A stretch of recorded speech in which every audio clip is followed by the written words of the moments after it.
ఇదే గంజాయిని నిర్మూలించాలనే కోరిక మేధావులతో పాటు అందరిలోనూ ఉంది. విశాఖ రూరల్ అంతా గంజాయి మాఫియా ప్రభావం ఉంటే కాస్మోపాలిటన్ కల్చర్ ఉన్న విశాఖ సిటీలో డ్రగ్స్ ప్రభావం ఉంది. ఇది ఈ రోజుది కాదు, చాలా కాలంగా సాగుతోంది. గంజాయి పంట సాగు వెనుక చాలా మంది పెద్దల హస్తాలున్నాయని కూడా ప్రచారంలో ఉంది. అదేవిధంగా డ్రగ్స్ మాఫియా వెనుక కూడా కీలక శక్తులున్నాయని ప్రచారంలో ఉంది. ఇంకా విశాలంగా చెప్పుకోవాలి అంటే కేవలం విశాఖకే డ్రగ్స్ సమస్య లేదు, మహానగరాల్లో చాలా ఎక్కువగా వ్యాప్తిలో ఉంది. దీని వెనుక ఉన్న బడా వ్యక్తుల శక్తులు కూడా రాజకీయాలతో పెనవేసుకుపోయిన మూలాలు కలిగినవే. ఈ నేపథ్యంలో ఉమ్మడి విశాఖ నుంచి తొలిసారి హోంమంత్రిగా బాధ్యతలు చేపట్టిన బంగళపూడి అనిత తన తొలి లక్ష్యం ఏంటో చెప్పారు. గంజాయి రహిత ఆంధ్రప్రదేశ్ తమ లక్ష్యం అన్నారు.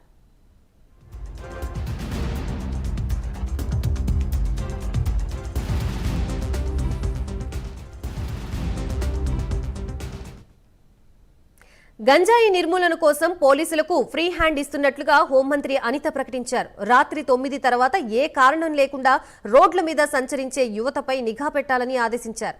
అదేవిధంగా డ్రగ్స్ అన్న మాట వినిపించకుండా చేయాలన్నారు. ఈ మాదక ద్రవ్యాల రవాణా సరఫరా వెనుక ఉన్నది ఏ రాజకీయ పార్టీ అయినా, ఆఖరికి తన పార్టీ అయినా చర్యలకు వెనకాడనని కొత్త హోంమంత్రి ఆదేశించారు. ఇది హర్షించదగిన విషయమే. యువత గంజాయి వంటి మాదక ద్రవ్యాలు ప్రభావానికి లోనవుతున్నట్లుగా, దానివల్ల ఇల్లు ఒళ్ళు గుల్ల కావడమే కాదు, బంగారం లాంటి భవిష్యత్తు పోతోంది. అయితే దీన్ని నిర్మూలించడం అంత ఈజీ టాస్క్ అయితే కాదు. ఏ ప్రభుత్వం అధికారంలో ఉన్నా ఈ మాఫియా ముఠాలు వారికి దగ్గరగా ఉంటారు. అంతేకాదు ఈ దందా వెనుక రాజకీయ శక్తులు కూడా ఉంటూ వస్తున్నాయి.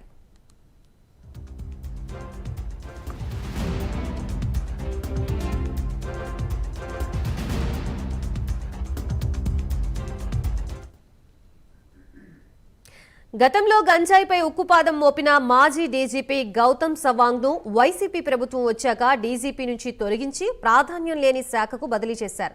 అప్పట్లో టన్నుల కొద్దీ గంజాయిని పట్టుకుని ఎక్కడికక్కడ దాన్ని నిర్వీర్యం చేశారు గౌతమ్ సవాంగ్.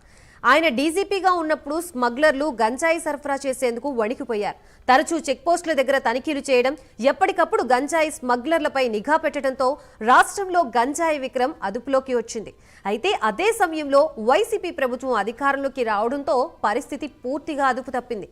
గంజాయి పెంపకాన్ని కొంతమంది రాజకీయ నేతలే ప్రోత్సహించడంతో స్మగ్లర్లు మళ్లీ జూలు విదిలించారు.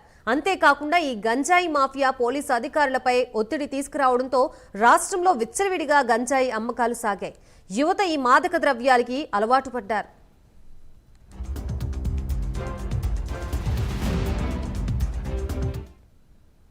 ఇకపోతే ప్రస్తుతం కూటమి ప్రభుత్వం అధికారంలోకి రావడంతోనే గంజాయిపై స్పెషల్ ఫోకస్ పెట్టింది. గంజాయి స్మగ్లర్లే టార్గెట్ గా పోలీసులు యాక్షన్ ప్లాన్ సిద్ధం చేస్తున్నారు. అయితే ఈ గంజాయి మాఫియా వెనుక కొన్ని రాజకీయ శక్తులు ఉండటంతో మళ్లీ పోలీసులపై ఒత్తిడి పెరుగుతుందనే అనుమానాలు కలుగుతున్నాయి.